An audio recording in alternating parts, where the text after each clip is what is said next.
What up? This is Zeb, and I'm the host of My Highway Podcast, sponsored by Regions Bank. I'm super excited to have Chrissy Metz in the studio today on the podcast talking about her life. Chrissy has become a good friend of mine over the past 2 years. We've got to work together on music that she is going to be putting out later this year. It was just announced that she is signing a record deal with Universal Nashville and will be putting out a country album.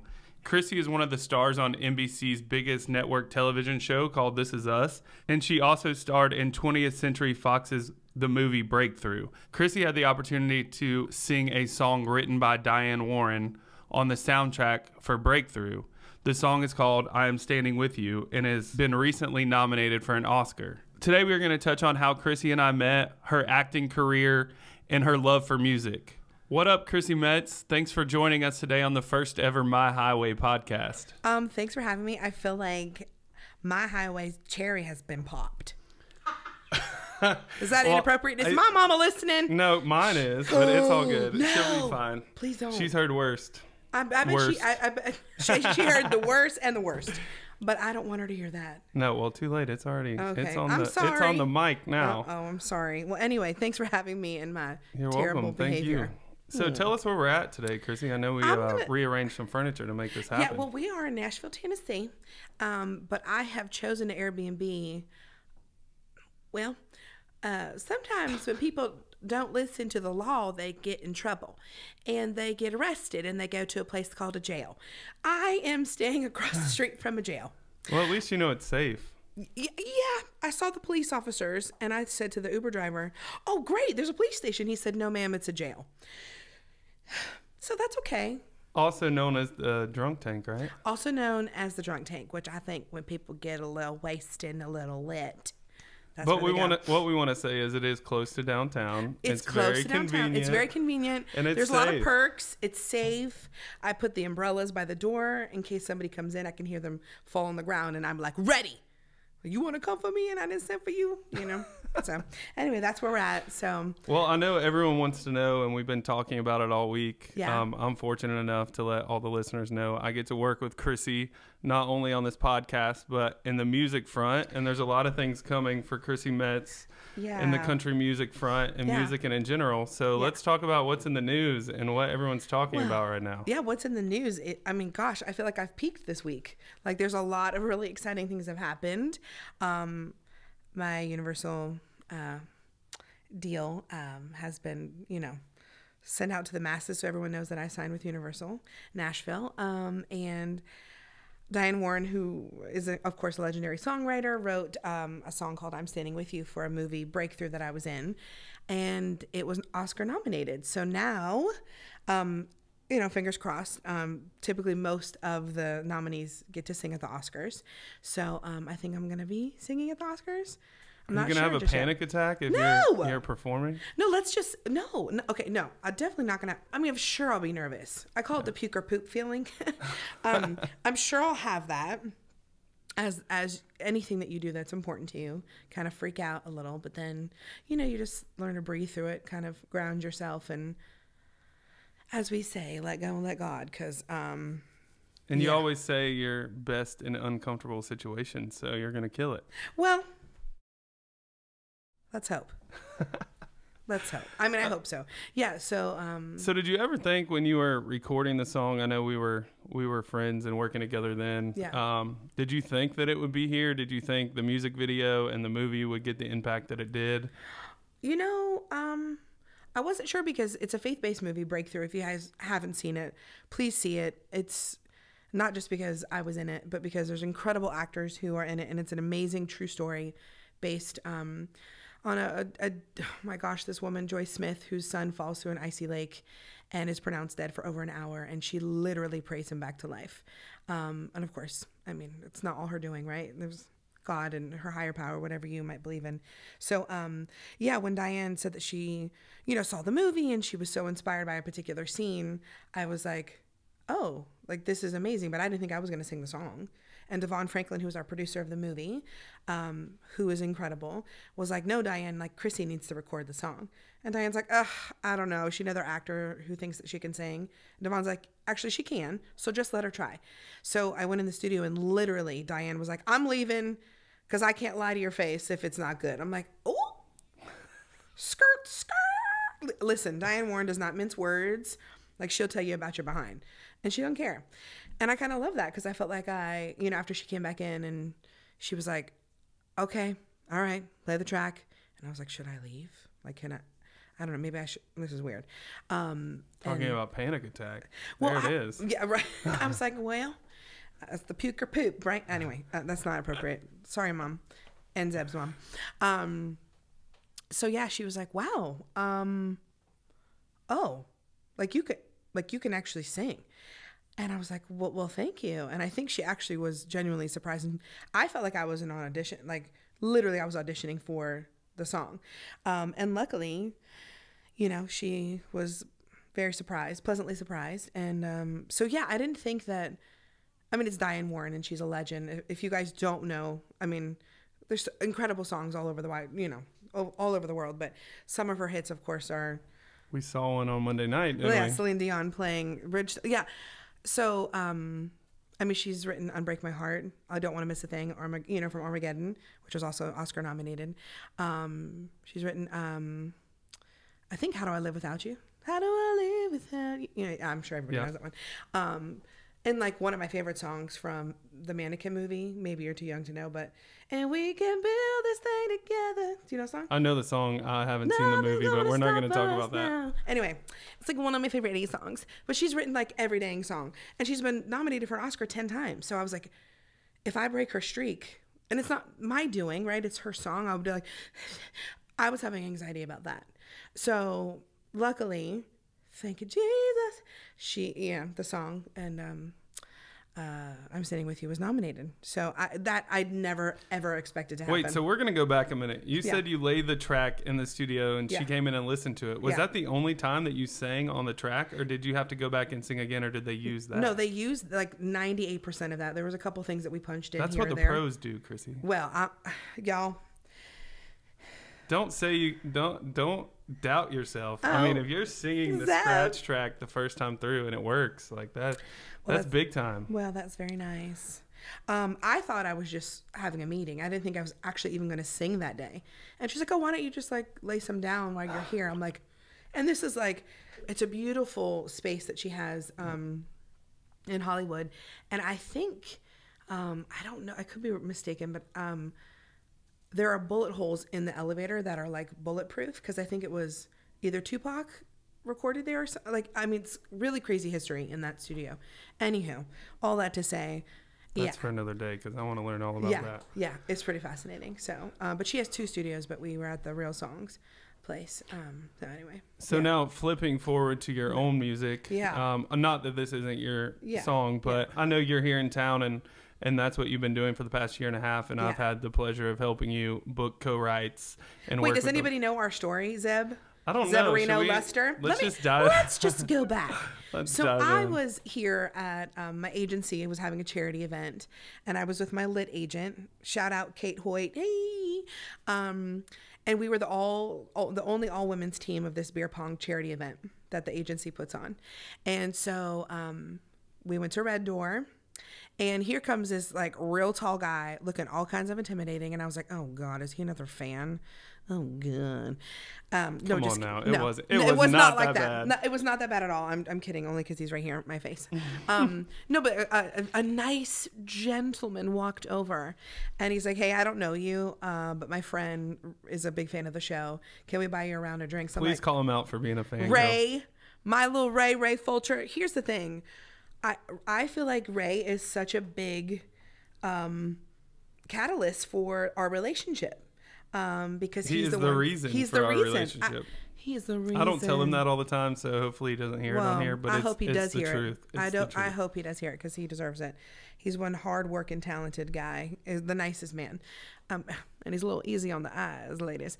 Anyhow, so he was a fan of the show. Told Zeb to come over and introduce himself. And I was like, so who are you? And he's like, my name's Zeb. He's like, but I don't know you and I've never seen the show. I was like, all right, sit down. And so literally in 5 minutes, you became security, blocking, you know, everybody who were very nice, but a little tipsy. And so... Well, and what's crazy about Nashville, we're getting off on a rabbit hole here, which is great. Yeah. But what's crazy about Nashville is we're so used to seeing music artists. Yeah. When we see someone from LA who's been in a show that they get to see every week on TV, it's like that's my friend. They're seeing a star for the first time. Yeah. Like, what is going on here? I just have to go talk to her. Yeah, which I love. I love. But, you know, sometimes it gets overwhelming because... you know, I'm like, I'm one person. Yeah. And I'm like, but I'm also like one person. And I'm like, but I really do love it. And I love to connect with everybody and to talk with them and to hear how the show has changed them or helped them. And, of course, as it's helped and changed me. So I get it. I'm a fan of you know. Well, and as much as we joke, I would like to say that you have really been a big influence on my life since then. So y'all, do you hear this? Do you see this? Yeah, we got it on recording. Okay. No, you just really and truly getting to work with you has been an experience for me to help you. A good experience? Yes, okay, a great experience. Just to navigate through, you know, a new venture with you. And I know that music's your first love, and being able to write with people who you've looked up to as writers or have gotten to know in the writing room has been really cool to help you. And now moving into the management role with Universal and working with you, putting out music for the world to hear. I mean, it's scary. I'm not going to lie, but I'm excited, and I'm excited for you. Like I said earlier, I said, if it doesn't scare you, you know, you ain't doing it right. You ain't doing it right. Or maybe it's not as important to you as you might think. But, it's interesting because the way that everything's sort of fallen into place, it's like, oh, this is obviously what was supposed to happen. And people always say like, oh, why music now? And I'm like, it's timing. It's like the stars aligning and me being prepared. And like, as they say, when, you know, the student is ready, the teacher appears. And like, that's sort of how it happens. And so it's just ironic because remember, I was like, hey, are you going to the CMT Awards? And oh yeah, we left this whole part out. Yeah. And I was like, I don't have a +1 because I was here presenting with Rascal Flatts at the CMT Awards. And I was like, hey, Zeb, do you want to go? And he's like, and Ray, like, what, kicks you underneath the table? Yeah, he was kicking me under the table the whole time. I mean, I still really and truly did not know who Chrissy was. He's not lying, y'all. And what shows she was on, anything of that. Didn't Google her. I should have Googled her. So the next day, I go to meet her for the awards that Ray has talked me into going to with her, not knowing I was going to be down front and center with all the stars. You were sitting behind Carrie. Yeah, and you were presenting. You were presenting with Rascal Flatts, and so it was like we were right behind Carrie and Mike. Yeah, I was sweating profusely. Like when we sat down, you were like, cool. Are you okay? And I was like, yeah, I'm great. Like chugging water, like sitting there. You kept your cool. And it was a really cool experience. I wouldn't want it to happen any other way, but I was just like, holy really crap, what have I got myself into? It was like Fast and Furious. Like, oh, you know me? Great, let's go. And it really hasn't stopped since then. No, it's been...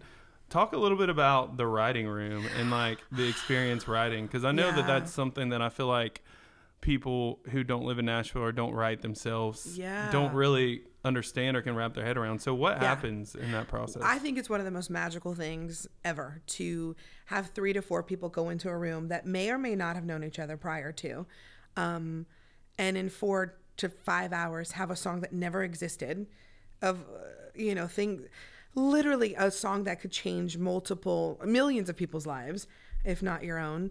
And that to me is the coolest thing, that people just, you kind of chit chat if you're getting to know each other, which I love, because I don't know if you could tell, but I'm a talker.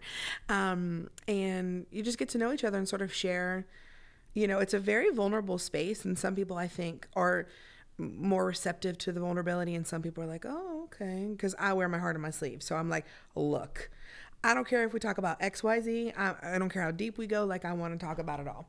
And so, you have, depending, you might have a couple people who play an instrument or two, or a track guy who builds a track around a melody that you start sort of cultivating if you have a phrase that people are throwing out. But it's literally like, it's so organic. I'm in the world of acting. You might write a script, you get a first draft, you have to let somebody read it. It takes weeks and months and sometimes years to get anything made, to ever see it reach the light of day. And there's something so special about a song that, like, whether or not someone ever hears it, it ever goes to radio or on album or Spotify, wherever, like it still exists and it's still really special and it was like captured in that moment. So, yeah, it's kind of amazing. People just sort of throw ideas at each other and they're like, oh yeah, this sticks. And like, this one's good. And like, oh yeah, I love that. And I have to say, initially I was like, I'm afraid to say any of my ideas out loud because like, what if I sound stupid? But like, nothing is stupid. If anything, it's sort of this jumping off point, or it's like the bridge to maybe your idea, you know? Yeah. And I think that's so special that somebody's terrible, right? Quotes, terrible idea could be the inspiration for someone's brilliant idea that becomes the title of the song or whatever. And jumping forward a year and a half from the first time that you had to write, you've written majority of your record that you're going to be recording this year or in the process of writing it. And another cool thing too, just touching on that, giving the listener something else about songwriting, is there's a lot of writers in this town that aren't artists. So they write for other people. And we've had the opportunity to listen to a lot of the best written songs in Nashville who people sent for you for your record. And we have some on hold. So that's going to be exciting too. Which is, it's so exciting. I mean, I love music so much. It's like, I can't even put it into words. As a fan, as a, you know, aspiring writer and co-writer and singer and all those things, like it's really magical when you hear something and you're like, oh, like it pulls at your heartstrings, or it's a song you can't, or a demo, you know, a work tape you can't stop listening to, and you're like, oh no, like I want to record, like I have to cut this, like this is, I remember you saying like, Chrissy, I know you listen to the song a million times a day because I can tell the tricks of the trade. The tricks of the trade, that you can tell how many times I'll listen to a particular song hold.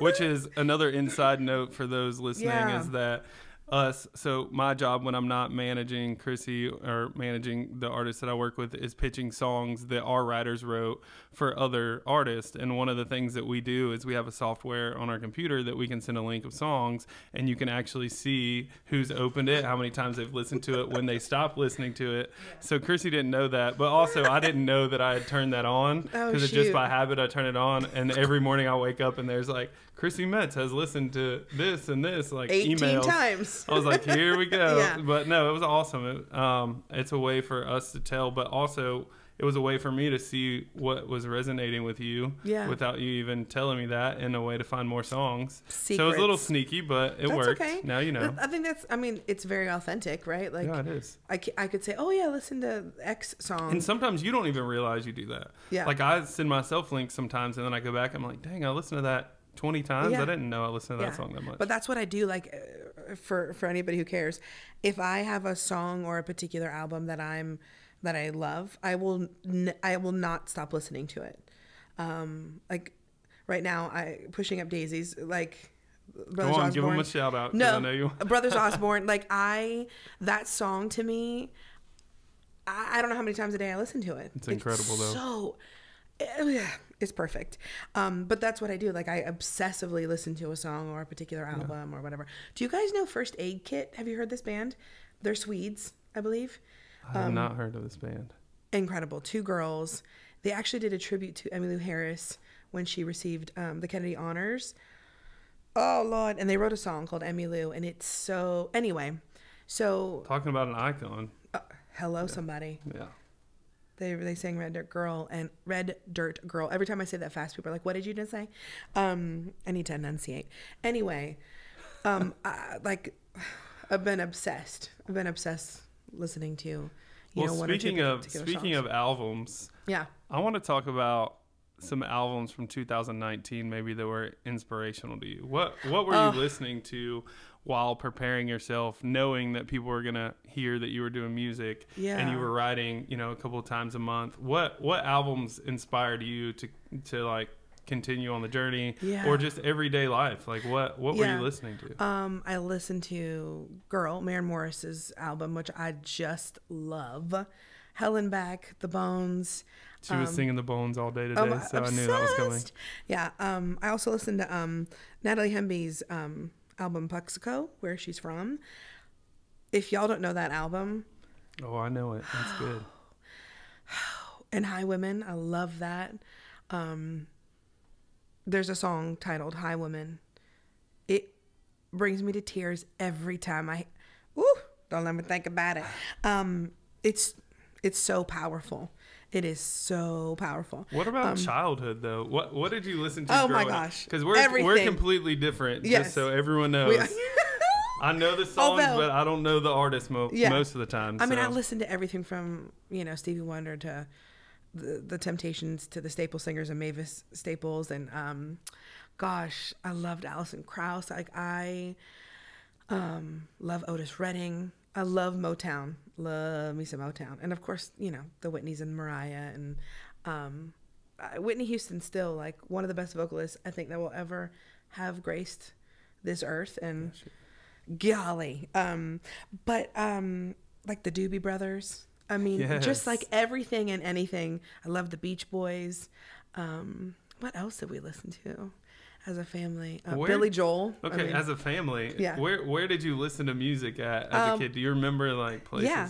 Well, a lot in the car. So my dad was in the Navy growing up, and I lived there for 9 years. And so we'd go camping out in like literally the country of Japan, which is so beautiful, but like very scary, steep hills that my mom would be like, kids, get out of the car. Like, your father is making me nervous. I don't know, like the van might fall off the side of the cliff, and I'm not kidding. And maybe that's why I have issues with people driving cars now. I have to do it myself. I don't know. Love you, Dad. Riding with me.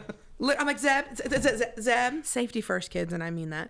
But so I think it would typically be like driving around or taking little family road trips, or going camping. Same for me. Yeah. Yep. And it was such a nostalgic bonding time that, like, even though of course, your parents are much older, your siblings might be, far in ages, there's like this nostalgic sensibility and,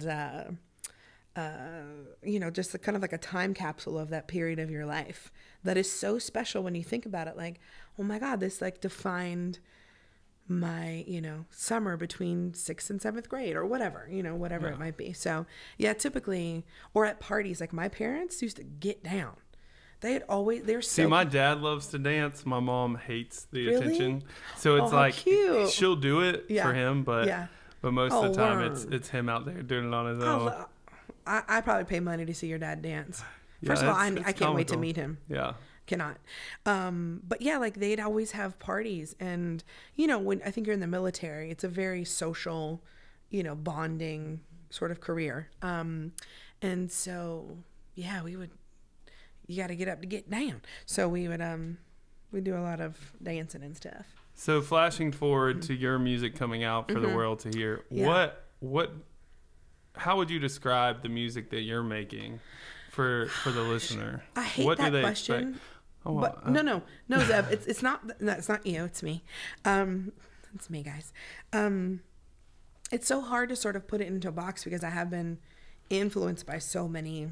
Well, and I don't mean like artists in between this person, more so like what are the songs going to be about? What's the feel? Yeah. What do you want people to take from it? Like, just kind of like a briefing of what to expect. Yeah. I mean, the way that I live my life is, I always say like, I'm very comfortable with being uncomfortable, because that's sort of how I've lived my life. And I think all of us have, like, we all have a story. We all have something to share. But for me, it's like, I want to talk about my heartache and my heartbreaks and like how I've healed and how the self-care, like putting time back into, the long answer is, making sure that I love who I am before, I seek outside validation. And I think that, will be seen in one particular song called Pretty Girl that I really just love. Nicolette Hayford and Lainey Wilson and Casey Brown and I wrote it together. And it's sort of anthemic in just reminding yourself, like, what really makes you beautiful is the sacrifices, the heartache, the trials, the tribulations. Like, it's not about what you're wearing or, what you drive or how much money's in your bank account, but like who you are as a person and how you treat someone. Like, that's what makes you pretty. And like that kind of stuff for me, I just want to tell my experiences, and thank goodness I get to tell them in song, because you know how emotional I am, Zeb. I know. So it's so nice that I get to do that. So that's really what it is. It's like, how have I been hurt? How have I healed? The short answer to your question. So moving, that's awesome, by the way. I think you hit it right on the head. Thanks. Moving on to the acting side of things, did you think 12 years in LA? 12 years. 12 years ago that you would be making music in Nashville because of the connections that you had through what you did in acting? No, I mean, I always thought about like, oh my goodness, people go to Nashville and like they become big musicians and like this is so cool. They play in all these like rounds and they get to go and like there's something happening every night here in Nashville. And there's incredible musicians and artists who people don't even know. And it's such a shame, but I never thought like, oh, okay, so I'll take a bit of a detour. I was a talent agent for 9 years, then finally got my chance at acting with, of course, a little show called This Is Us. And just a little baby show. And because it's changing the narrative for not only women, not only for network television, but for women who are unconventional and for stories that are unconventional. So, but it seems very natural that like, finally, I think people are contending with what's really going on as opposed to like, oh, we'll just have like the big explosive, funny comedic movies and TV shows, which are brilliant. And we all need an escape to some degree, of course. But like the way that the show was written, it just seems like it sort of unfolded in a way that like I continue to be vulnerable. I continue to like just let go and like let the universe sort of conspire as I believe it does for all of us. So the fact that, DIANE wrote this song or like that I met Jason Halpert, who was Kelly Clarkson's MD and literally came up to me at the Billboard Awards 2 years ago and said, it's a crazy story. And said, hey, Chrissy, you don't know me, but I'm Kelly's MD for the past 15 years. I'm like, I do know you. But he said, God literally told me to come and talk to you about your music. I'm like, what? He's like, I literally heard a voice say, help her with her music. He's like, I didn't even know if you wanted to do music. And he's actually the first person to ever like approach me about songwriting and to even have any connections in Nashville. Cause like, you don't just show up and like, a lot of people just show up, but I couldn't necessarily just show up and be like, hey, anybody want to write songs with me?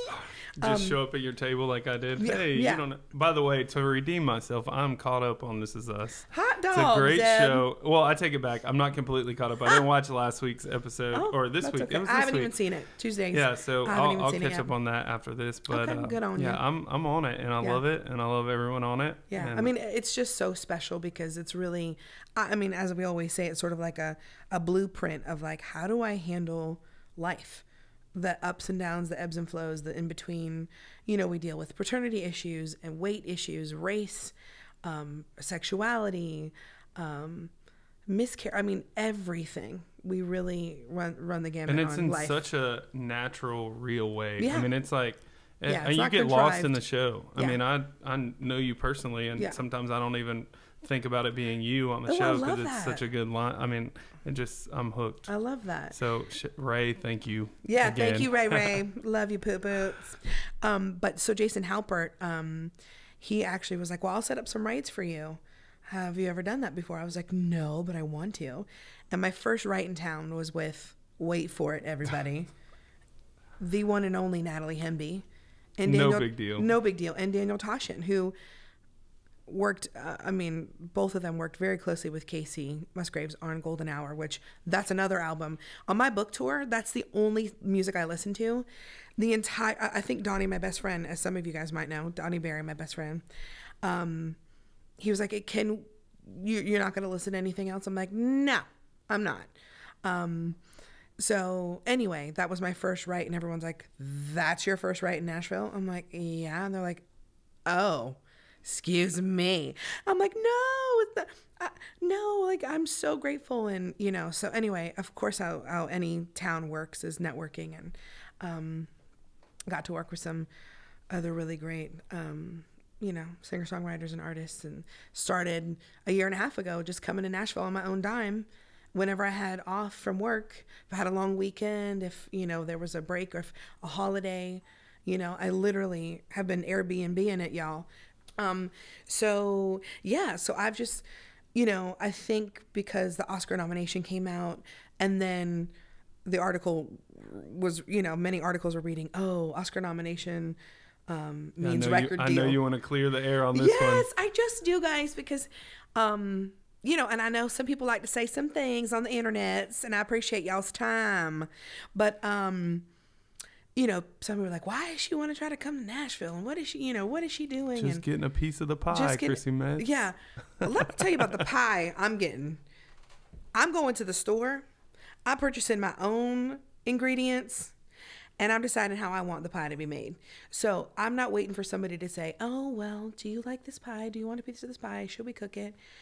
I want literally a piece of the pie. Like, I want to be able to say, like, I worked for it because I wanted it, and I spent my own money, and I did what I wanted to do. Well, and the music's gonna speak for itself. Yeah, I mean, I've heard the songs. I know what you're doing, and I really truly believe that you have a place here, and the music is gonna change people's lives. So I'm excited about it, and I know we could sit here and talk about it all day. Yeah. I'm not gonna beat a dead but horse. I really do. I mean, I endorse it for whatever that means. Not a lot, but you could take that 50 cents to the bank. So. I'm gonna take it to the bank and buy me some more pie crust. No, but really, I just want people to know that, you know, it's not something that it's lost on me, that I take for granted. The relationships, the networking, the experiences I've had, like, it means something to me. And it's not because I'm like, oh, what's my next adventure? Music is something I've always wanted to do. And whether I'm singing it to one person or 300 people or whoever is going to hopefully show up when we go on tour, I'm singing it because I want to, because I need to, you know. So anyhow, I digress. Well, I really want to take a break for a minute and play a game, if you don't mind. Oh, I love games. So I put some... do I get any prizes? What do I get to win? This nice, beautiful succulent? I mean, I think we're going to take a photo after this, and I'll frame it, and that can be your prize. But... yeah, you can take the succulent too if you want it. No, I think it's the Airbnb's. It sure so is. They're probably going to charge you for it. Yeah, it's going to be. I'll get a bad rating, and I'll never get to stay next to the jail again. I mean, do you get ratings on Airbnb? You sure do, honey. It's like Uber. Have you ever looked at your Uber rating? Yeah, I got a 4.89. Same. There we go. Yeah, I want to know who rated me bad though, because why don't I have a 5? That's what I thought too. Why don't I have a 5? But I don't want to know about it. I don't care. I don't want to know about it. Okay, fine. So let's play a little this or that, all right? I just want people to know a little bit more about you, and I think I'm going to learn some things here. Are you? Yeah. Okay. Coke or Pepsi? Coke. Why? All day long. Not Diet Coke? Coke? Like, no, here's the thing. My stepdaddy, he used to work for Coca-Cola for 42 years.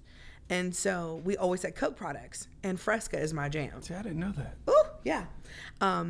And... I don't mind a Diet Pepsi, but if someone's like, Coke or Pepsi? Coke. Yeah, true. Yeah. Left-handed or right-handed? In what regards? Me? Yeah, you. Oh, yeah, I'm definitely right-handed. I can twirl a baton with my left, though. Can't do it with my right. See, I'm left-handed. I can't do anything with my right hand. Well, I broke my fingers in 5th grade, and so I had to write with my right hand for a little while, but I can't. How'd you break your fingers? Oh, okay. I think I was rollerblading. Rollerblading. I was rollerblading on the driveway and fell. And I actually think that my parents told me I didn't break it. It was just jammed. So I went like a week without it, and then I had to go get a cast. But yeah, so I had to write with my right hand for a little while. But you're I ambidextrous. I can't do it anymore. I tried. Keep trying. Comedy or horror? Oh, I do not like scary movies. Not at all. At all. Even Medea. Have you seen Boo? How about it rain? Listen. I haven't seen Boo, but I love Medea. One of my favorite characters, and I love me some Tyler Perry. Honey, I could quote. Anyway, Give us one. Just one. No, when she's like, "Little girl, come here, little girl."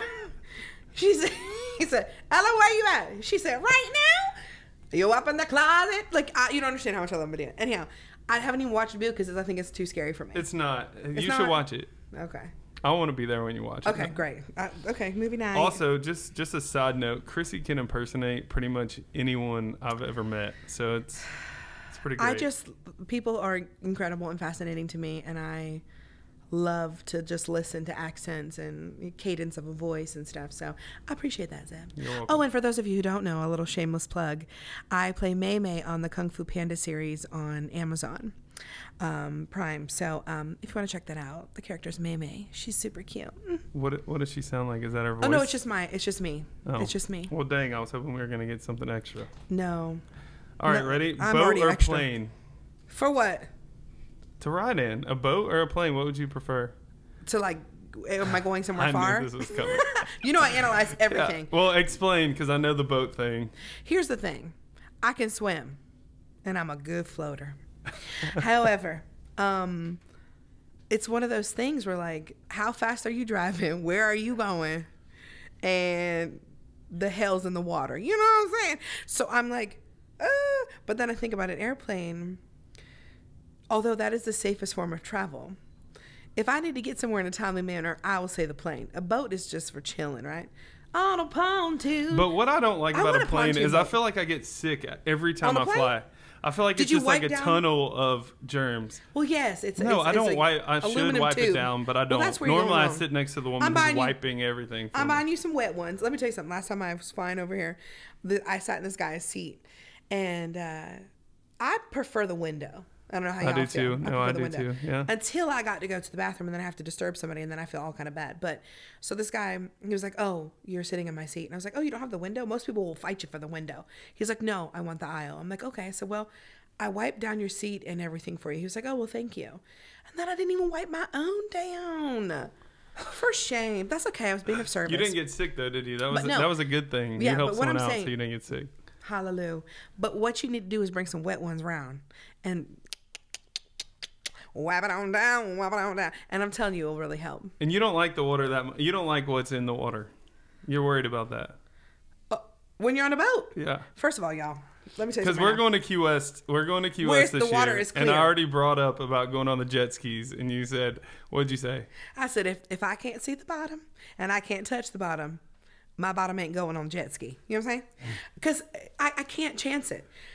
Before I jet skied ever for the first time in Turks and Caicos, when I went on vacation, I was YouTubing, Googling, how do you get back on the jet ski should you fall off? Y'all, thin people can't even get on that damn thing. I was like, what's my big behind gonna do? Like, I'm gonna really struggle. And if you don't have like leverage, you're gonna be swimming that thing back. Anyway, all this to say, plane. I'd like a clear blue warm water. That's what I'd like to say. Listen, you're picking boat? No. I'll take a plane, but I'm saying if I'm in a boat, I'd like clear blue. Can I see the bottom water? I was in a lake with my brother driving the pontoon boat, and let me tell you something right now. Listen, we're in this dirty old mucky lake, and they were like, there are alligators in here, and this was like this. They were probably messing. No, they weren't. I'm from Florida. I know, me too. And gators are everywhere. They are, but they don't swim that far out. I mean, they stay on the bank. They're more scared of you than you're scared of them. I'm sorry. I think you're inaccurate. That is not true. I legitimately was like, there's alligators in here. They're like, for sure. My brother-in-law and my brother jump off the pontoon boat. I don't see them. The water's so nasty. I'm like, and this is right going into second season of the show. So I'm like, my life has just begun. I need to make that money. Please let me stay on this boat. Let me just pay my bills. You know how much debt I was in? I was like, oh, Jesus, oh, Jesus. And then I thought my brother was playing around. He gets back on the boat and it won't turn. Like, they won't turn on. And I'm like, what is the proximity from the boat to the shore? How quickly do I have to swim? What's in the water? What do I have to do? Do I stay quiet? Do I swim slow? It's like zombies. You know what I'm saying? I got to get in shape for the apocalypse is all I got to say. Not that it's going to happen. I'm just saying. These are the things to think about. So all that to say, my brother was like, oh, I guess there was air inside the gas tank. And so you have to let the air out, right? Or something. Y'all know about this trick? Yeah. I talk about anxiety. Like, I literally was tapping, like you could tap on your meridian points and stuff. I was breathing, deep breathing. I was like, Lord, whatever you should want from me. But I don't want to die on this lake, this dirty lake. So anyway, I'll say a plane. Okay. I'll just roll on with this. You better roll. Text message or call? Who's calling? Oh, here we go. No, I think calling can be invasive if you just have a quick question. I don't have to give you this explanation, but this is how you get to know me. I feel like a text message is great if you have just like a quick you just need a quick answer. But I think calls are so personal and so sweet, and it's nice to hear someone's voice and their inflection and it's nice. Like, listen, when I was a talent agent, like we used to talk all the time on the phone, and then it became so electronic that nobody had conversations anymore. So you're a texter, huh? No, I mean, I think I agree with you. Yeah. I mean, if it's something that Just a quick is more yes, no. more important, or just something that I can pick up and call, I feel like I talk to you on the phone more than I do text, just because a lot of the times I'm driving or where I'm going. But no, I'm the same. I think it depends on the situation. Yeah, but I love. Call me, guys. 818. No, I'm kidding. 471. How about continue? We'll sell this. This podcast will make a lot of money if you give that number. Well, that's what they do, right? These people they're like, text me, call me. Yeah, but they get fake numbers. They get these apps. And I know, because Donnie tried to call J-Lo because he really wanted to. I said, baby. I wish Donnie was here. I said, baby, I don't think that's really gonna go through to Jennifer. I don't think so. I really don't. And he was like, well, you never know. Did they respond to him? Child, she's like, hey, it wasn't her. It's probably some 19-year-old intern somewhere. I just say, I love Donnie because he's just, so sincere. But anyway. All right, ready for this one? No. Pizza or hot dog? Oh, honey. What is better than cheese and bread? Hot dog and bread. I do like, but here's the thing. What do you like on your hot dogs? I like them plain with a squishy bun. No ketchup, no mustard, no nothing. differ there. What do you like? I think sauerkraut? I think I would do just mustard. Ugh. What kind of mustard? French's? Plain yellow. Does it have to be like squiggle line in the commercial? No, I don't like it. I want it right down the side. That way it's even. Right. That's how I feel about PB&J. Yeah. Guys, if you haven't done this, if you have kids or not, I taught preschool, so I know when jelly gets gloopy. Gloopy. Listen, tell me right now that if you ever made a PB&J, the peanut butter to jelly ratio is never the same. A. B. Maybe I'm greedy. But B, the jelly's always gloppy, right? It's like moop, moop, coming out the bread. What you do, baby, is you mix it. And then put it on the bread. And then put it on the bread. Life-changing. Really... Or you just buy an Uncrustable. You ever have one of those? Ain't nobody want no Uncrustable from 5th grade. No, I would live on those if I could. Really? Yeah, I love them things. But here's the thing. Here's how I like my PB&J. On wheat bread, mixed peanut butter and jelly, grape jelly. I don't mess with the strawberry. Strawberry jam is for an English muffin with butter. Also, no, I can't do that because Zeb freaks out when I do that.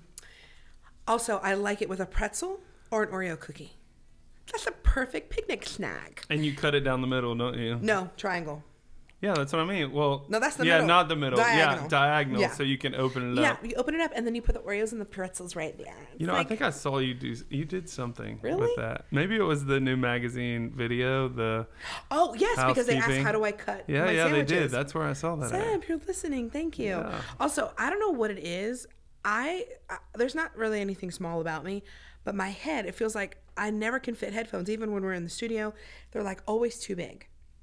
So I apologize for, like, anyway. No, I mean, I think you haven't really messed with them that much. I feel like I have. Anyhow, it's fine. Oh, anyways. Yeah. All right, moving on. Yes. Online shopping or in-store shopping? Honey, what do you think? Online. Yeah, correct. Correct. I can't tell you, I don't know if you heard this, but like Kylie Jenner spent I think it was like $100,000 in Postmates in 1 year. I think Post Malone did a lot too.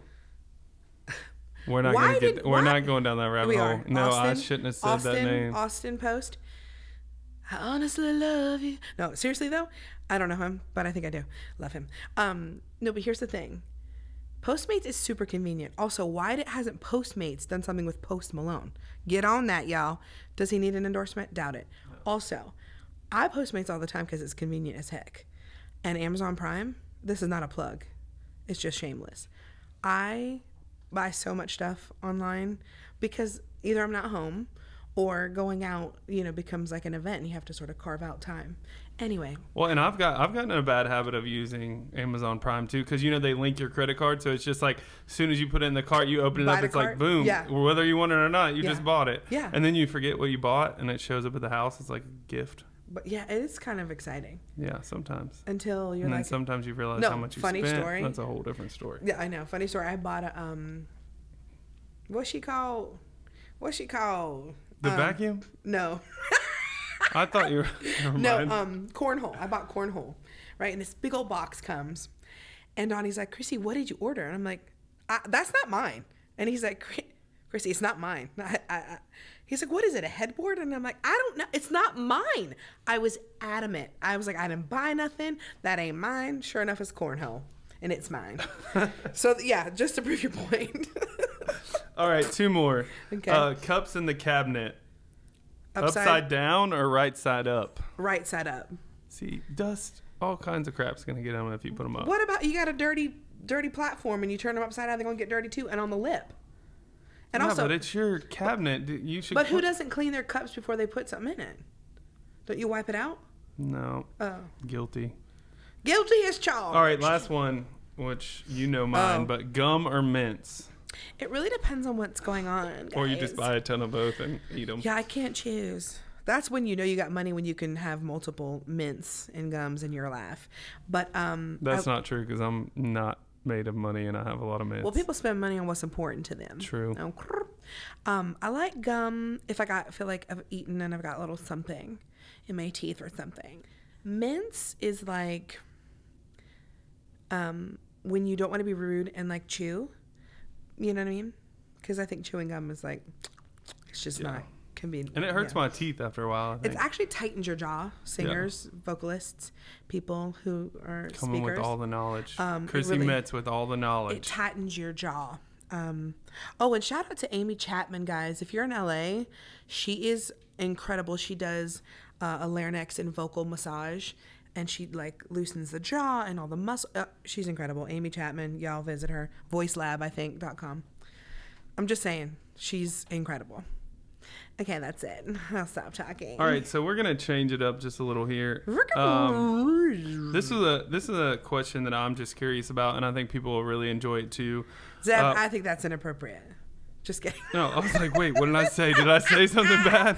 No. No. So, who's the most influential person in your life? Maybe growing up. Yeah, as a whole. Like, who have you looked up to? I know in your book, which we'll give your book a plug here in a minute. You talked about a few, but I was just curious who that person might be. You know, it's hard to pick one person, but the women in my family are some of the toughest, most resilient women that I know, and that including my grandmother, who has been gone for some time, but like she really believed in me when I didn't believe in myself, and she really instilled like a sense of faith and like just a belief in, you know, a reason of why we're here and what we're doing. And yeah, I mean, it's hard. Like, it's hard to just choose one person, but you know, sometimes we don't realize like what lessons people teach us until like they sort of come to fruition, and you're like, wow. But I really am influenced. I know this sounds like a cop-out, but I really am influenced by so many people, whether it's like a single mom just trying to pay the bills, or, you know, somebody aspiring to be a singer or a writer, or own, you know, an entrepreneur and owning their own business. Like, I am influenced and inspired by everybody, because like we are all just, as they say, like walking each other home, which is one of the most beautiful things I think I've ever heard. So hard to choose. Yeah. So speaking of your family, spend a minute and talk about them. I get to hear about them a lot, and I know it's a comical situation with all of them. But just talk a little bit about how many siblings you have in your family. And so I'm one of 5. I have an older brother and sister. I'm the middle. My mom then had my 2 younger sisters. So I was the baby for a minute when we lived in Japan, and I was spoiled rotten. I had like all the coolest toys. Like, I had a Cabbage Patch Kid with braces and headgear. I thought that was dope. And I also had like this McDonald's sort of restaurant thing where you put bread in and it like shapes burger patties and like buns. I think it was cool. Anyway, so then my mom had my 2 younger sisters who everybody, we're all pretty close. Well, really close. We talk like every day, and not, multiple times a day. And my sister just had her 4th baby. Y'all, I don't even know if I have clean underwear on. I don't know how I do, by the way, have clean underwear on. I don't know how she takes care of. Promo clip for this whole thing. But like, she is so classy, that Chrissy. I don't know how she does it. And she also takes care of my mom, who had a stroke 2.5 years ago. But my mom's doing really well.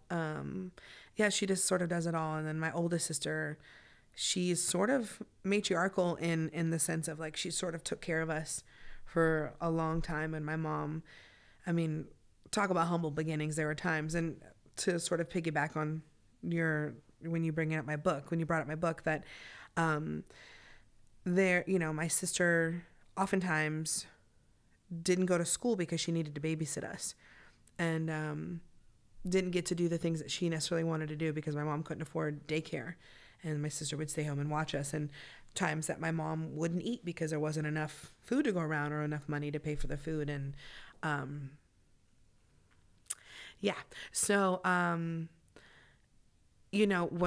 we've been through a lot, and I think that's really what solidifies a relationship, is like just being in the trenches together and coming out on the other side of it. So I'm hoping to do like a sisters, girls trip with my mom. Down the road, we need to get all of you on a podcast. I don't think I'd be ready for that. First of all, if y'all want to see how my brain is sucked out of my body on television, please watch Family Feud.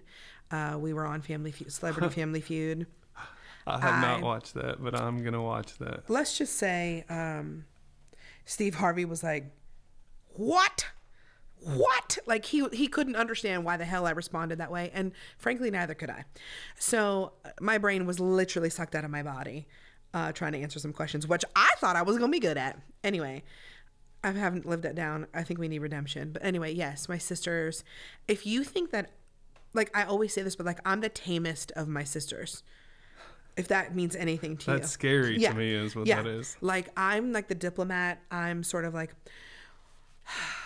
I don't want to say,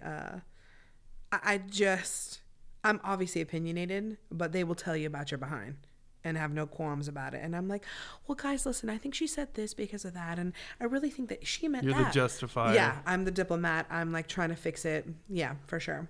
Much like Kate Pearson. How have they been though I know your journey in LA has been, 12 years. Yeah. How were they along the way? Like, were they always supportive? Was there times when they're like, all right, Chrissy, it might be time for you to like come Nobody home? ever said that, but I think they might have thought that. Yeah. To be honest, I mean, how do you not like want to make sure a loved one is... You want to take care of them. You want to be honest with them. Yeah. But I don't know if they believed all along and just were afraid to like share that with me, or maybe they didn't, and maybe I proved them wrong. I don't know. I haven't really asked, and I don't think I want to, but they've always... They wouldn't tell you now, maybe. Yeah, they might. They probably would. They might. But they've always like been supportive and encouraged me. Like I would, right before I booked the show, true story, I know I say it, and every day I'm interview, but I did have 81 cents in my bank account. I was on unemployment, thinking about moving back home to Gainesville and like teaching preschool again or something. I didn't know what to do, but I was like, I don't think this is the path for me. Like if it's been 12 years, like what? I don't understand. And I didn't want to be delusional. And so I would call my mom and I'd call my sisters and I'm like, I don't know what to do. Like, should I move home? And my mom said, like, you can be miserable in LA or you can be miserable at home, but at least you're pursuing something. At least you're doing what you want to do and you haven't given up. And that's the thing. Like, I think we all tend to sort of give up in the 11th hour, like right before the miracle happens, as a lot of people say, like right before the kickoff. We're like, forget it. I can't. Well, and I believe that. I feel like God always gives you hope whenever. Oh yeah. Like He let you are at your lowest point, and then there's that. Like I tell that to a lot of people in Nashville too, like songwriters or artists who are doing the same thing. It's like right when they get to the point of giving up, it's like God gives that little piece of hope that makes them stay a little longer. It happened to me so many times, like along the way, like because I was a talent agent. Yeah. So what did you have? Like, give some like show pieces or what you did leading up to This Is Us. I didn't do much. I probably had maybe 15 auditions in like 12 years. Like not a lot. I mean, some people have 15 auditions a week. Committed. Yeah. I mean, a lot of people have a lot of opportunity and I just didn't. But like I also knew that when I was down or I was like, I would see a movie or I would go to a showcase and I see these aspiring actors and I'm like, oh, this is why I want to do this. Like it made me feel something. And then I realized like, oh, this isn't about me and about my time. It's about the bigger picture of like you're not here for your ego. Like, it's not in my ego's time. You're here to do your higher power, your God's will, whatever you want to call it. I always say that because I feel like sometimes people get a little, they're like, don't say God, but whatever you want to call it. Obviously we know there's a higher power. Yeah. Without God, I wouldn't be here. Well, amen. Amen. Amen. So, anyway, I just believe that God has, a journey and a path for everybody, and that whatever's meant for you is going to happen, and nobody can take that away, but it's not always in your time. But like, if I found success 10 years ago, right when I moved to LA, I would know which way was up. Like, I mean, it's so crazy because everything that happened, I was an agent, so I got to be of service. And that's part of the reason why we're here on this plane of existence, like to be of service to other people. I got to learn how to communicate with people and interview people that I've never met before, when they'd come and audition for me, and it was awkward. And it was like, how do I navigate this conversation? And that's what I do on the carpet when we have interviews. Like, people ask, I think it's probably the jail people. There's a beeping going on outside right now. It might be that came from. It might be the, what's it called? That. Is there a train close by? Oh, yeah, there is a train. Come on, ride okay, there we go. Hey, ride it, toot, toot. They're just running business down the street. That's all they do. Listen, people got to make money. So anyway, all of these things sort of queued up the moment, like right before this has happened, and I had no money, and I was living with a friend who was like, Chrissy, I know you're good for it. Like, you're going to pay me back one day. Like, I believe you. I'm telling you it's going to happen for you. And I was like, I don't think it is. And like, maybe I should be okay with that. And of course, as soon as I relinquished the control, something happened, right? As soon as and this has been like my motto. We talked about it on some interview a couple weeks ago. Like, my thing is like, just surrender and trust. Just surrender and trust that like your God, your higher power, God, is working for you, conspiring for you. Like, it's a real thing. Like, if you put the work in, so I always tell people, like, if you put the work in, if your intentions are good, some people I think want to do music or whatever, fill in the blank, because or be all things like Chrissy Metz. No. Songwriter, actress, musician, all of it. New York Times bestseller. It's fine. Oh yeah, excuse me. No, I'm just kidding. Kevin O'Leary, my ghostwriter. Thank you, love you, Bill. No, but like, all of those things queued me up to like, to do what it is that I wanted to do. But like, my intentions were never to be famous. My intentions were never because I was like, I want to be rich. That was never, it was, I feel alone. How do I relate to someone? How can someone relate to me? How do I feel less alone? And how do I get to tell stories? Yeah. And how do I share the really difficult moments of my life with other people to hopefully help them get through their difficult moments? And I really believe that like, if your intentions are good and you're doing it for the right reasons, it will happen. And just it might not be in your time. I agree. Yeah. And kind of piggybacking off that, one of the things that I wanted to talk to you about is what you would say to a listener who is, chasing that dream or that goal. Not even, maybe if it's not acting, maybe it's starting their own business or, becoming, having enough money to be able to live on their own or, getting a promotion at work, whatever it might be. What is that like piece of advice that you wish you would have had when you were 20 or 21 or 18 or whatever it might be? Well, to piggyback on what I was saying before, like, it is really about like, why do you want to do something? What is your intention? Everything is about intention, whether it's a social media post, whether it's, I want to go out to this bar because there's this guy or there's this girl, and even though, I should probably stay in and study, or I should probably stay in and get some sleep so I can get up and go to the gym, so I can create these esteemable acts that create self-esteem, right? Every time we do something, we sort of put it, something into our confidence bank. Like, that's how you become, like, you have that true sense of self. Yeah. And I think that if you are clear about what your intentions are and what you're doing, that's the first thing. And also, it's going to take work. It's never going to go away. Nothing comes free. Nothing comes free. I don't care who you are, how much money you come from, whatever.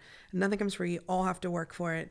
And like, that is when, do you have that grit? Like, it doesn't mean that much to you that you will do it no matter what, And it's sometimes things, you know, look really bleak and you're like, maybe I don't want to do this. But I always say, ask people, like, if you did something and didn't get paid for it, like, would you still want to be a music manager, or would you still want to be involved in music if you never got paid for it? Yeah, I think I did it for a few years without making money. Right. I mean, I was working other jobs, but yeah, I mean, I truly did. Yeah, and so that's when, you know, I think it's a passion, you know, like when I don't want to live without music. I don't want to not be involved in music. Same thing with storytelling, and that's what's so great about transitioning, not even transitioning, but just like sort of expressing this other side of my storytelling happens to be to a melody and to, you know, music. But it's really about like the work, the intention, the work, studying, like look at people who have come before you and how they did it. And sort of like somebody actually gave me this really great advice. He said, work backward. Like if you find an actor, like I love Melissa McCarthy and I love her. I think she's incredible. And I'm like, oh wait, what did she do? You know, like, oh, okay, so she did this movie, then this movie, and then she did, like, people didn't know that she was on all the, you know, Gilmore Girls and Samantha Who and all these TV shows before she became this huge blockbuster comedian actress. But so study what it is that you want to do. Know what it is that you want to do. Look at people who have come before you. Work for it. And Devon Franklin, I'll never forget this. He said something so profound. He said, you have to be willing to carry a crown before you wear one. And that's just the bottom line. Like that sums it up, I think, so eloquently. Yeah. And, you know, also know that you might have had an idea that, oh, you know, I want to be an actress. I had a friend who was my assistant, and then she's like, oh, I want to be an actress. And now what she discovered through everything was like she wanted to produce. She didn't want to act. Like she wanted to make things happen. And so sometimes we take a different path or different detour to find out what it is that we really want. And so that could be, you know, that season of your life. Well, and that honestly, to be honest, that was one of the reasons why I wanted to start this podcast. Not because I'm comfortable sitting here interviewing people and listening to myself, but it was because I feel like everyone has a story 100%. In a moment where they can talk about how they got from point A to point B. And 90% of the time, all the time, I have never found someone who has the same path. Never. And it's always for me when I moved to town, you know, I didn't know that I was going to be a music manager or working with songwriters. I just wanted to move here to help music artists. And I was like, I don't know what it's going to take, but I'm going to try it and I'm going to give it everything. But the path that I went on was completely different. And I never thought that we would be doing a podcast. But my whole purpose of this was to show people the journey of success that people have been on. Yeah. And from point A to point B and how they got there, and to motivate other people who are trying to do the same. Yeah, and that's you being of service, right? Yeah. And I always say this, and this is so, if you don't take anything away from this conversation, I just know with every fiber of my being that you cannot keep anything you don't give away. So and it's cyclical, right? So like if you give something away, if you're of service, that's going to come back to you tenfold. And you did it because you wanted to help people. Yeah. And that means you're going to be helped. And so like if we all did that, we could all take care of each other from a non-ego place, and like we'd be good, you know? Yeah. So that's lovely. And I think it's such a nice thing. And believe it's not easy, you know, like, no, yeah, it's not. You know, you put your own money into the investment of it, and everybody's working hard behind the scenes, you know, but it's going to help somebody. That is literally, somebody's going to hear something, a nugget of something, and it could change their path.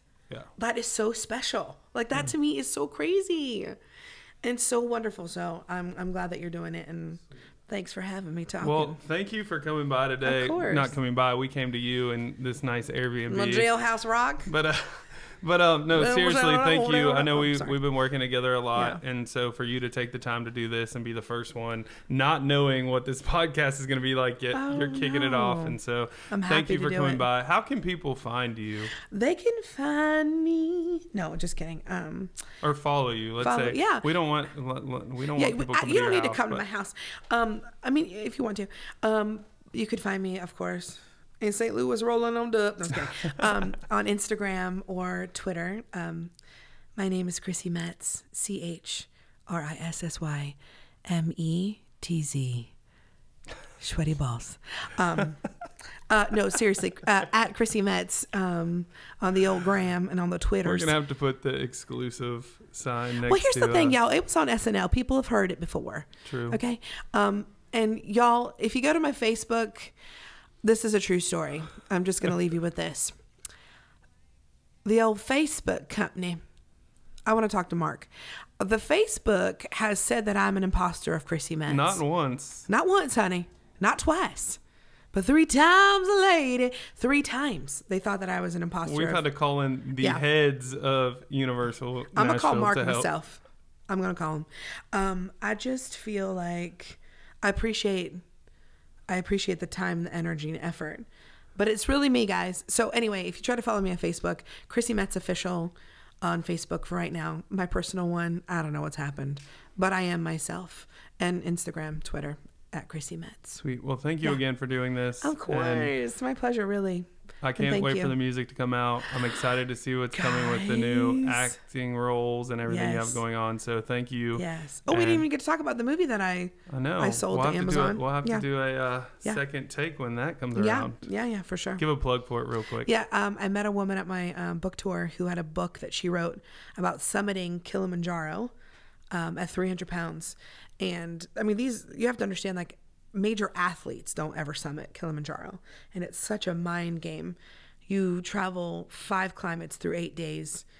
It's not a quick race kind of, hike. Anyway, so she gave me her book. I read it after shooting Breakthrough, and I was so compelled. I was like, I have to help her tell her story. And she wrote this beautiful note in the book, and she said, in your book, you said, for us to tell you what we dream and we aspire to have, and I want to make my story into a movie. And a year and a half later, Amazon, Jen Sulky, who is the president of Amazon, I worked with her at NBC.